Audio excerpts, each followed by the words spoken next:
Thank you so much for joining me. What an absolute glorious day today. Just quickly, can you just give me a bit of a rundown of how you got into the industry?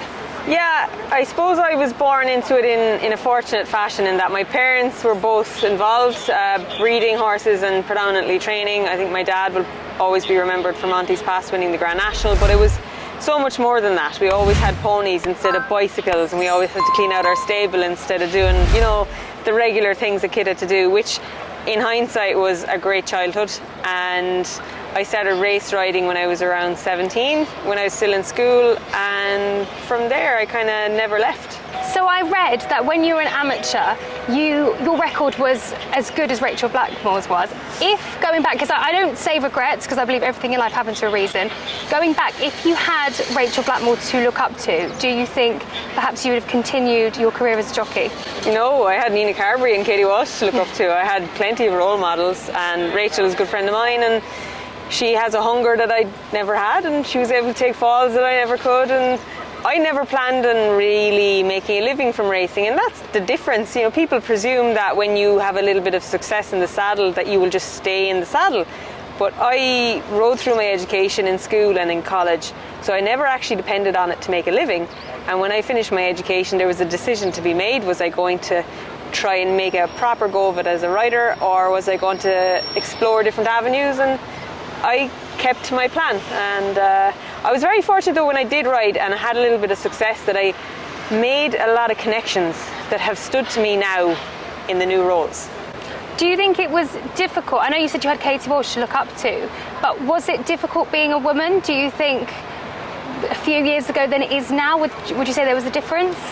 I don't think it was difficult. To answer if there was a difference, there probably is a little bit of a difference in that it actually can be an advantage. A lot of people focus on the disadvantages or the fact that there might be discrepancy there. In Ireland in particular, we have, for amateurs, lady rider only amateur races, and that was a huge help to me getting noticed. Now obviously Dad gave me my first winner and that got me started, but there was lady riders races that really got me outside rides, and then they got me the connections that maybe other male amateurs didn't have the opportunity for. So there's two ways of looking at it. I thought I was always of the mindset, and I still am, no matter what you do, if you're good enough and you work hard enough, you'll make things happen. I believe that too. And in the TV world, just quickly, how did you get into TV? I think my TV role maybe prospered from writing and doing interviews and getting that experience before RTE eventually started me on the radio.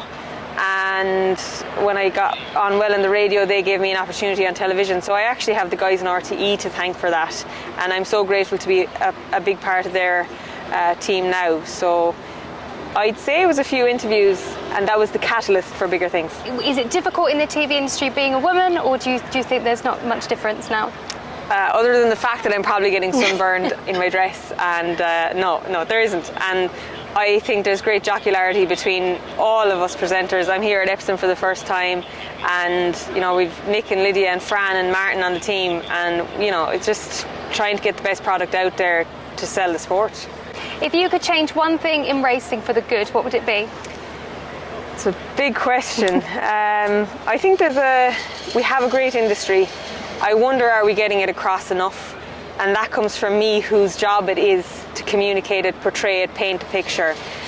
For whatever reason, it's not resonating with younger people, and maybe that's not something to change, but that's something maybe we could do better, and I put myself in that bracket. What do you think racing and we all as a body, what could we do you think, to help to promote the sport? Make it more personable. A lot of people are very good at telling the stories, but I know myself, getting into racehorse ownership or getting into a syndicate, there's a lot of hidden fees, hidden charges, and a lot of little obstacles that probably could be evened out to make things a little bit easier. A lot of pressure is put on the trainers to get all that administrative work out of the way, when in actual fact that's the regulator's job. That's not the trainer's job. Is to train the horse and make the ownership experience enjoyable, but there's a lot of hidden hurdles, shall I say, that maybe shouldn't be there. And aside from the hidden hurdles, what is your favourite thing about the racing industry? The people. I love the animal and the horse, whether it's show jumping, dressage, cross country or racing. I just, from conception all the way through, I love the horse. But when you come racing and you meet the people who are enjoying themselves, particularly after a time where we couldn't go anywhere, we couldn't meet people, and then we realised how important it is to be sociable and to have sport. I think sport gives people outside of our game a recess, whether it's for 5 minutes or a couple of hours from the reality of whatever is going on in their world. Sport has that ability, and that's what I love about it. Career highlight for you? As a rider, it was any winner from my parents was great, because I always knew how much work went in, and from home, like, there's nothing like it. A broadcasting perspective, Cheltenham probably, yeah. It's a special place, and to be working there, to go there, and to get to be part of that is special. Have you got anything to look forward to this year? Well, today and tomorrow. I'm really looking forward to today as well. Oaks and the Derby, yeah, that's special. I don't try and think too far ahead. Yeah. People ask me, am I going on holidays in the summertime? Absolutely not, because I want to be available for all of the summer. And yeah, so that's probably something to look forward to. And I was always told, keep your mind open and things will happen. So I hope that does happen.